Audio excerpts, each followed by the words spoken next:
Hi everyone, my name is Adarsh Mishra and आप देख रहे हैं यूथ नेशन कोडर्स। आज हम लोग बात करने वाले हैं placement type MCQs in Python के पार्ट 40 के बारे में। इसमें 20 के 20 एमसीक्यूज को यहाँ पे हम लोग सॉल्व करने वाले हैं। तो यहाँ पे एक एक करके इन सारे क्वेश्चंस को देखेंगे और ये सारे क्वेश्चन मोस्टली यहाँ पे हम लोग के क्लास एंड ऑब्जेक्ट से रिलेटेड हैं। तो अगर आपने object oriented programming using Python की प्लेलिस्ट अगर ना देखी हो तो आई बटन पर क्लिक करके पहले वो सारे कॉन्सेप्ट सीख लो। उसके बाद आप ये वाले सारे कॉन्सेप्ट आसानी से मतलब एमसीक्यू सॉल्व कर पाओगे। और अगर नहीं पढ़े होंगे तो काफ़ी दिक्कत होगी समझने में। क्वेश्चन नंबर 1 पे आते हैं। कह रहा है कि भाई what is the output of the following code. मैं यहाँ पे फॉन्ट को थोड़ा छोटा बड़ा करता रहूँगा आपके कन्वीनियंस के हिसाब से। तो क्लास है हमारी एम्प्लॉय डेटा और ये हमारी इतनी बड़ी सी ऐसे क्लास बनी हुई है। हमसे क्या कह रहा है, एम्प्लॉय डेटा नाम की क्लास का एक ऑब्जेक्ट बनाओ EMP डेटा नाम का। मैंने कहा ठीक है। ये लाइन जैसे एग्जीक्यूट होगी एक डेटा बन जाएगा, हमारा ऑब्जेक्ट बन जाएगा EMP डेटा नाम का और इनिट चल जाएगा। इनिट में ये हमसे कह रहे हैं सेल की वैल्यू 0 है, एज की वैल्यू 0 है, मतलब डिफॉल्ट वैल्यूज सेट हैं। अगर हम यहाँ से कुछ पास नहीं करते हैं तो यहाँ से कुछ नहीं पास करे हो तो सेल की वैल्यू 0, एज की वैल्यू 0। सेल्फ डॉट सेल की वैल्यू हमारी एम्प्लॉय डेटा EMP डेटा के लिए सेल की वैल्यू सेट हो गई 0 और एज की वैल्यू सेट हो गई 0। EMP data dot gate data, इसका मतलब EMP डेटा ऑब्जेक्ट है, कौन सी क्लास से बिलोंग करता है, एम्प्लॉय डेटा क्लास की। तो कह रहे हैं एम्प्लॉय डेटा क्लास के अंदर कहीं गेट डेटा नाम का मेथड है क्या। तो गेट डेटा ये है भाई, इसको चला दो। कह रहे हैं इसको चलाओ, इसको चलाते हैं। यहाँ पे डॉट फॉर्मेट वाला जो पैटर्न होता है प्रिंट करने का, इसने ये यूज़ करा हुआ है। तो अगर आपको नहीं पता हो कि किस तरह से हम लोग पाइथन में प्रिंट कर सकते हैं तो इसको भी 3 तरीके होते हैं प्रिंट करने के। तो मैंने वो तीनों तरीकों के बारे में डिस्कस कर रखा है एक वीडियो में, तो वो आई बटन पे आ रहा होगा तो वहाँ पे देख सकते हो। यहाँ पे आते हैं, ये डॉट फॉर्मेट वाला तरीका होता है। इसमें क्या होता है, हम लोग यहाँ पे इंडेक्स नंबर पास कर देते हैं, 0 पास कर दिया, 1 पास कर दिया। इसका मतलब यहाँ इस फॉर्मेट के बाद हम लोग यहाँ पे जितनी भी वैल्यूज पास करेंगे एज अ नंबर के फॉर्म में जाती हैं। जैसे कि ये हो गया 0th पे, ये हो गया 1st पे, तो मतलब इंडेक्स फॉर्म में इस तरह समझ लो, टपल के फॉर्म में मान लो। तो यहाँ पे 0 है तो इसका तो सेल्फ डॉट सेल की वैल्यू उठ के इस 0 को इस पूरी लाइन को रिप्लेस करने वाली है। तो सेल्फ डॉट सेल की वैल्यू क्या है, मैंने कह दिया 0 है तो यहाँ से आ गई 0। फिर यहाँ प्लस ऐसे ही रहेगा क्योंकि ये जो है कोड्स में इस तरह से लिखा ही जाता है। इसकी जगह क्या आ जाएगा, सेल्फ डॉट एज आ जाएगी। तो वो एज क्या सेट थी 0, तो हमारे इसकी जगह क्या आ जाएगा 0। तो मेरा आंसर क्या आ जाएगा 0 + 0 जे। तो यहाँ पे ऑप्शन नंबर बी बिल्कुल सही हो जाएगा। ठीक है, क्वेश्चन नंबर 2 पे आते हैं। हमसे कह रहा है कि यहाँ पे हमारे पास एक क्लास है, टेस्ट नाम की क्लास है, इसका खुद का इनिट है, ये डिस्प्ले मेथड है। ठीक है, मैंने कहा obj is equal to test, तो टेस्ट क्लास का एक ऑब्जेक्ट बन जाएगा obj नाम का। बट सवाल ये है कि क्या ये टेस्ट नाम की क्लास हमारे कोड में है, नहीं है। क्यों नहीं, क्योंकि ये स्मॉल टी है और ये कैपिटल टी है। तो यहाँ पे आप लोग जल्दबाजी में क्या करोगे कि इसको टेस्ट क्लास का ऑब्जेक्ट मान के जल्दी से इनिट चला दोगे और यहाँ पे डिस्प्ले कर दोगे तो आपका हेलो वर्ल्ड आंसर आ जाएगा। बट ऐसा करना नहीं है, पहले देखना है क्लास का नाम सही है कि नहीं। क्लास का नाम ही जब सही नहीं है तो यहाँ पे क्या आ जाएगी, एक एरर आ जाएगी कि भाई ऐसा तो नहीं है। तो यहाँ पे क्या आएगा, the program has an error. ठीक है, क्वेश्चन नंबर 3 पे आते हैं। कह रहे हैं क्लास है हमारे पास चेंज नाम की, अब उसमें कुछ हमारा कंस्ट्रक्टर बना हुआ है। तो x is equal to change 1 2 3, तो चेंज क्लास का हमने ऑब्जेक्ट बनाया x नाम का, 1 2 3 पास कर दिया। 1 2 3 हमारे कंस्ट्रक्टर में चला गया, x की वैल्यू 1, y की वैल्यू 2 और z की वैल्यू 3 हो गई। सेल्फ डॉट ए में क्या आ जाएगा, 1 + 2 + 3, तो कितना आ जाएगा, 3 2 5 1 6। तो सेल्फ डॉट ए की वैल्यू हो गई 6। y में क्या आ जाएगा, गेट एट्रीब्यूट, मतलब ये मेथड का नाम होता है, गेट करो एट्रीब्यूट x नाम के ऑब्जेक्ट में, कहीं a नाम का कोई एट्रीब्यूट है क्या। x नाम के ऑब्जेक्ट में a नाम के एट्रीब्यूट में वैल्यू क्या पड़ी थी, 6 पड़ी थी। कहता है उसको उठा लो, तो उसकी वैल्यू y पे क्या आ गया, यहाँ पे आ गया, लिख दे रहा हूँ, यहाँ पे आ गया 6। कह रहा है सेट करो एट्रीब्यूट x नाम के ऑब्जेक्ट में जो a नाम का एट्रीब्यूट है उसकी वैल्यू सेट कर दो y + 1, तो y की वैल्यू 6 है, अभी उसकी वैल्यू क्या कर दो 7 कर दो। किसकी, y की नहीं, x ऑब्जेक्ट के a नाम के एट्रीब्यूट की, जो पहले 6 थी x के लिए, अब उसको क्या कर दो 7 कर दो। तो गेट एट्रीब्यूट और सेट एट्रीब्यूट को हम लोग इस तरह से यूज करते हैं। और प्रिंट कर दो x dot A, x dot A मतलब x का वेरिएबल जो हमारा x ऑब्जेक्ट है इसका a नाम का एट्रीब्यूट है क्या, कहीं पे देखो ये है, इसकी वैल्यू पहले 6 थी, पर इस लाइन के चलने पर इसकी वैल्यू हो गई थी 7। तो हमें आंसर क्या मिल जाएगा 7, तो मेरा आंसर आ जाएगा ऑप्शन नंबर बी। इधर आते हैं, हमसे कह रहे हैं मेरे पास एक क्लास है, उस क्लास का मैंने यहाँ पे ऑब्जेक्ट बनाया ए एंड यहाँ पे हेलो मैंने पास करा। जैसे ही मैंने हेलो पास करा, हेलो उठ के मेरे कंस्ट्रक्टर पे चला गया, यहाँ बी की वैल्यू क्या हो गई हेलो, और सेल्फ डॉट बी की वैल्यू क्या सेट हो गई हेलो। तो यहाँ पे ऑब्जेक्ट के लिए बी नाम के वेरिएबल की कह सकते हो एट्रीब्यूट की क्या वैल्यू सेट हो गई हेलो। फिर हमने क्या करा, डिलीट ऑब्जेक्ट, तो हमने जो ऑब्जेक्ट बनाया था उसको डिलीट कर दिया सिंपली। तो कोई दिक्कत नहीं है ना इसमें, मतलब इसमें आंसर हमें देना है या तो ट्रू या तो फॉल्स। तो अभी तक कोई परेशानी नहीं आई हमें। अगर ऑब्जेक्ट डिलीट करना होगा तो क्या कोई परेशानी होगी, बिल्कुल नहीं होगा, ऑब्जेक्ट डिलीट कर सकते हो। तो हमारा आंसर क्या आ जाएगा, ट्रू आ जाएगा। तो क्योंकि अब यहाँ पे इफ एल्स कंडीशन नहीं दी गई तो इसको एक बार रन करके देख लेते हैं ट्रू आएगा कि नहीं। मगर बात ये है कि नन ऑफ द अबव या फिर नथिंग इज प्रिंटेड, ये भी तो नहीं आया ना, तो एक बार चला के देख लेते हैं। तो जल्दी से देखते हैं कि इसका आंसर क्या आता है। तो यहाँ पे देखो कुछ नहीं आया, बट लॉजिकली अगर डिलीट ऑब्जेक्ट हम लोग ऐसे लिखेंगे तो ट्रू या फॉल्स, अब यहाँ पे ऑप्शन ही दो दिए गए हैं तो मैं क्या करूँ, तो मैंने ट्रू लगा दिया। ठीक है, क्वेश्चन नंबर 5 पे आते हैं। एक क्लास है टेस्ट नाम की, OBJ is equal to test, मतलब टेस्ट नाम का एक क्लास का ऑब्जेक्ट बना ओबीजे नाम का, तो इनिट चल जाएगा, इनिट चला, दो लाइनें एग्जीक्यूट होंगी, उसके वेरिएबल की वैल्यू सेट हो जाएगी ओल्ड, और सेल्फ डॉट चेंज में मतलब इसी क्लास के अंदर कहीं चेंज नाम के मेथड में हम लोग पास कर देंगे ओल्ड को, जो कि सेल्फ डॉट वेरिएबल है। तो हम लोग चेंज नाम के मेथड में ओल्ड पास कर देंगे, चेंज नाम का मेथड ये है, वैर की वैल्यू हो गई ओल्ड और वैर की वैल्यू सेट हो गई, मतलब ओल्ड, तो न्यू थी तो ओल्ड थी तो न्यू हो गई सेट। मगर सवाल ये वैर की वैल्यू सेट हुई और सेल्फ डॉट वेरिएबल की वैल्यू अभी भी ओल्ड है। हम लोग यहाँ प्रिंट क्या कर रहे हैं, OBJ dot variable, OBJ dot variable मतलब टेस्ट क्लास के अंदर कहीं भी सेल्फ डॉट वेरिएबल लिखा हो तो उसकी वैल्यू लाओ। तो टेस्ट क्लास के अंदर कहीं सेल्फ डॉट वेरिएबल कहाँ लिखा है, ये लिखा है, इसकी वैल्यू क्या है ओल्ड, तो हमें ओल्ड मिल जाएगा। तो आंसर मेरा आ जाएगा option number A. Question number 6 पे आते हैं। एक क्लास है मेरी फ्रूट्स नाम की, OBJ is equal to fruits 50, मैंने यहाँ पे फ्रूट्स नाम की क्लास का ऑब्जेक्ट बनाया ओबीजे नाम का, यहाँ पे 50 पास कर दिया, तो यहाँ पे कंस्ट्रक्टर में 50 चला जाएगा, तो प्राइस की वैल्यू क्या हो गई 50, सेल्फ डॉट प्राइस की वैल्यू क्या सेट हो गई 50। अब यहाँ पे आते हैं, कह रहा ओबीजे डॉट क्वांटिटी, इस ऑब्जेक्ट के लिए एक एट्रीब्यूट था प्राइस, बट यहाँ पे एडिशनली हम बाहर से एट्रीब्यूट जोड़ सकते हैं। हम जानते हैं कि ओबीजे में क्वांटिटी हो गई उसकी 10 और उसके बैक्स हो गए 2। अब मुझसे कह रहे ओबीजे डॉट क्वांटिटी क्या है, तो मैंने कहा यहाँ पे 10 है, तो मैंने कहा इसकी जगह आ जाएगा 10 plus length of OBJ dot dict. तो होता क्या है कि जो उस ऑब्जेक्ट की जो डिक्शनरी है उसकी लेंथ क्या होगी, तो उस ऑब्जेक्ट में क्या क्या होगा, उसके सारे एट्रीब्यूट होंगे। पहला एट्रीब्यूट क्या है हमारे ओबीजे का, उसका प्राइस होगा, दूसरा उसकी क्वांटिटी होगी, तीसरा उसके बैग होंगे, तो तीन ही एट्रीब्यूट नजर आ रहे हैं। तो हमारी लेंथ क्या हो जाएगी ऑब्जेक्ट डिक्शनरी की 3 हो जाएगी, तो 10 + 3 कितना 13, तो ऑप्शन नंबर सी यहाँ पे बिल्कुल सही हो जाएगा। क्वेश्चन नंबर 7 पे आते हैं। हमसे कह रहा है, इसको मैं थोड़ा सा छोटा करता हूँ, यहाँ पे क्लास है मेरी स्टड नाम की, ये इतनी बड़ी सी। अब मुझसे कह रहा है स्टड नाम की क्लास में मैंने 34 और एस पास करा, और मैंने क्या करा इसका एक ऑब्जेक्ट बनाया स्टड 1 नाम का। मैंने कहा ठीक है, 34 जाके मेरा रोल नंबर में सेव हो गया और एस जाके मेरा ग्रेड में सेव हो गया। तो रोल नंबर मेरा सेट हो गया 34 और ग्रेड मेरा सेट हो गया एस। हमने क्या करा स्टूडेंट 1 डॉट मतलब स्टड 1 डॉट एज में वैल्यू कर दी 7। तो पहले यहाँ पे इस जगह पे वैल्यू क्या थी 34 थी, यहाँ पे मैं लिखे दे रहा हूँ, इसकी वैल्यू थी 34 और ग्रेड की वैल्यू सेट हो गई मेरे कितनी एस। ये अब जैसे ही ये लाइन चली है क्या कर रहा है कि स्टड 1 नाम के ऑब्जेक्ट के लिए एज की वैल्यू 7 कर दे रहा है। तो स्टड 1 नाम के ऑब्जेक्ट के लिए जो एज की वैल्यू है उसको 7 कर दे रहा है, मतलब एज नाम का हमारा एक एट्रीब्यूट और जुड़ गया जिसकी वैल्यू 7 है। अब यहाँ पे हमसे क्या कह रहा है कि हैज़ एट्रीब्यूट, क्या एट्रीब्यूट है स्टड 1 नाम के ऑब्जेक्ट में एज नाम का। तो इसको अगर पढ़ना हो तो ऐसे पढ़ा जाता है कि स्टड 1 नाम के ऑब्जेक्ट में क्या एट्रीब्यूट है एज नाम का। तो देखो स्टड 1 डॉट एज कहीं लिखा है, ये लिखा है, इसका मतलब है, तो इसका मतलब यहाँ पे आंसर क्या मिल जाएगा ट्रू मिल जाएगा। तो आंसर आ गया ऑप्शन नंबर ए। फिर आते हैं क्वेश्चन नंबर 8 पे। हमसे कह रहा है ऑब्जेक्ट नाम का मेरा क्या है एक क्लास है, then OBJ is equal to objects. मैंने क्या करा उस ऑब्जेक्ट्स नाम की क्लास का एक ऑब्जेक्ट बना लिया ओबीजे नाम का, तो इनिट चल जाएगा, इनिट चला तो सेट डॉट कलर की वैल्यू हो गई नन और शेप की वैल्यू हो गई सर्कल। शेप यहाँ पे देखो प्रोटेक्टेड है, मतलब एक अंडरस्कोर मतलब प्रोटेक्टेड, दो अंडरस्कोर मतलब प्राइवेट। प्रिंट कर रहा है ओबीजे डॉट मतलब ऑब्जेक्ट डॉट अंडरस्कोर, फिर क्लास का नाम, फिर अंडरस्कोर शेप। अब यहाँ पे इनको एक चीज़ ध्यान देनी चाहिए थी कि जब भी हम लोग ये कॉन्सेप्ट यूज़ करते हैं तो इसको कहते क्या है, इसे कहते हैं नेम मैंगलिंग। ठीक है, तो नेम मैंगलिंग हम इसे कहते हैं, बट ये होती किसके लिए, नेम मैंगलिंग होती है हमारी प्राइवेट वेरिएबल्स को क्लास के बाहर यूज़ करने के लिए। बट यहाँ पे ये क्या है, ये प्रोटेक्टेड वेरिएबल है, प्राइवेट तो है नहीं, तो इसका मतलब यही यहाँ पे लाइन क्या होगी गलत हो गई, क्योंकि नेम मैंगलिंग का यूज़ हम लोग सिर्फ प्राइवेट वैल्यूज़ को बाहर निकालने के लिए यूज़ करते हैं।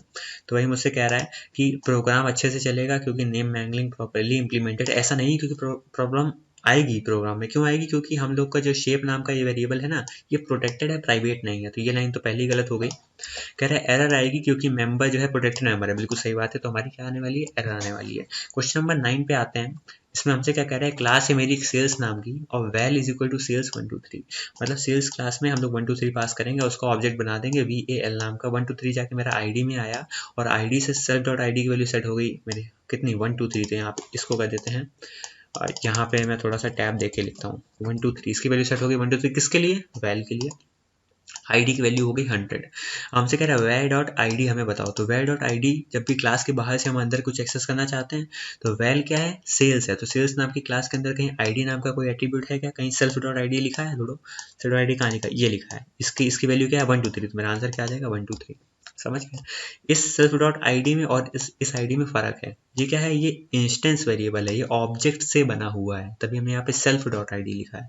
और ये आईडी क्या है, सिंपल नॉर्मल सा वेरिएबल जो हम लोग रोजाना यूज़ करते हैं।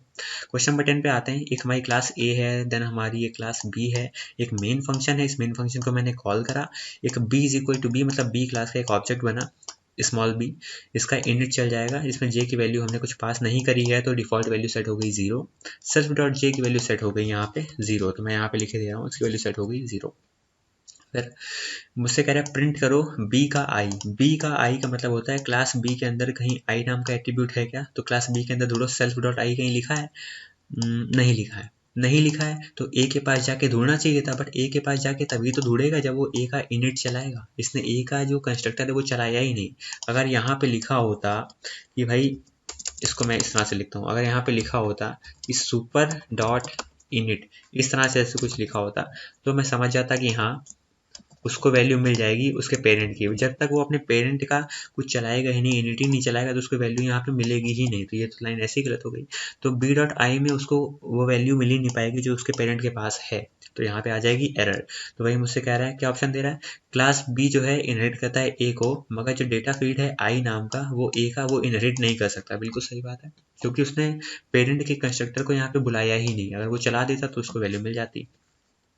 क्वेश्चन नंबर 11 पे आते हैं। हमसे कह रहे हैं क्लास है मेरे पास डेमो नाम की, मैंने कहा ठीक है, और इसको थोड़ा इस तरह से देखते हैं। और हमसे कह रहे हैं demo is equal to demo, मैंने डेमो क्लास का एक ऑब्जेक्ट बनाया स्मॉल डेमो नाम का, तो इसका काउंट वैल्यू 0 थी और यहाँ पे इनिट चल गया तो सेल्फ डॉट काउंट की वैल्यू 1 हो गई, तो डेमो के लिए काउंट की वैल्यू क्या हो गई 1 हो गई, याद रखना। डेमो 1 नाम का दूसरा ऑब्जेक्ट बनाया उसी क्लास के लिए, तो उसके लिए काउंट की वैल्यू क्या हो गई, यहाँ पे सेल्फ डॉट काउंट की वैल्यू जो भी हो उसमें मुझे मतलब नहीं है फिलहाल, मगर यहाँ पे मुझसे बोल क्या रहा है कि डेमो डॉट गेट काउंट। इसने क्या करा, डेमो डॉट गेट काउंट करा, मतलब डेमो क्या है, ये ऑब्जेक्ट है पहला वाला, पहले वाले के लिए वैल्यू 1 थी, उसका गेट काउंट नाम का मेथड चलाओ, मतलब डेमो क्लास के अंदर कहीं गेट काउंट नाम का मेथड है, ये रहा, कहता है इसको चला दो इस डेमो के लिए, तो इसको चलाया डेमो के लिए, तो हमें रिटर्न कर रहा है सेट डॉट काउंट, और इस डेमो के लिए सेट डॉट काउंट की वैल्यू क्या थी 1 थी, तो हमें आंसर क्या मिल जाएगा 1।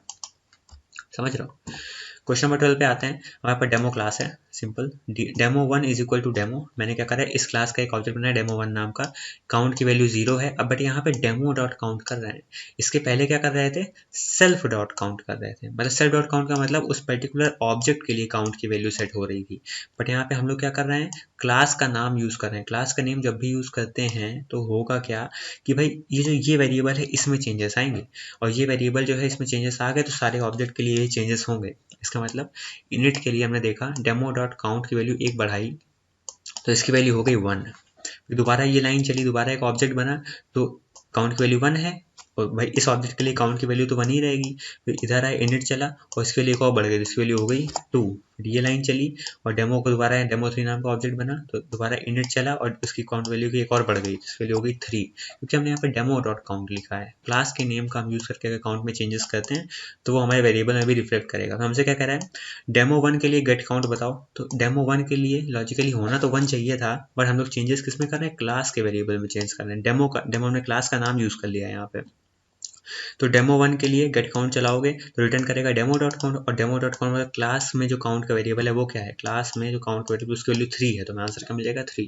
क्वेश्चन नंबर 13 पे आते हैं। हमसे कह रहे हैं एक हमारे पास क्लास P है, देन एक हमारे पास क्या कह रहा है क्लास C है। मुझसे कह रहा है C का मैंने एक ऑब्जेक्ट बनाया स्मॉल d नाम का, तो इसका इनिट चल जाएगा, इसका इनिट चला तो सुपर डॉट इनिट चलेगा, मतलब x की वैल्यू सेट हो गई 100, y की वैल्यू सेट हो गई 200, इसके लिए x की वैल्यू सेट हो गई 300 और y की वैल्यू सेट हो गई 400। अब ये जो x है और ये जो x है दोनों दूसरे से अलग हैं, क्यों, ये प्राइवेट वैल्यू है p के लिए और ये प्राइवेट वैल्यू है c के लिए, पर सीन ये कि यहाँ पे c जो है ये p को क्या कर रहा है इनहेरिट कर रहा है, तो d डॉट प्रिंट करें तो c क्लास के अंदर कहीं प्रिंट नाम का मेथड है, सी क्लास के अंदर कहीं प्रिंट नाम का मेथड नहीं है, तो कहेगा पेरेंट मुझे बताओ तुम्हारे पास है क्या, पेरेंट ने चेक करा हाँ भाई ये है, तो कहता है इसको चला दो, तो ये लाइन चल जाएगी।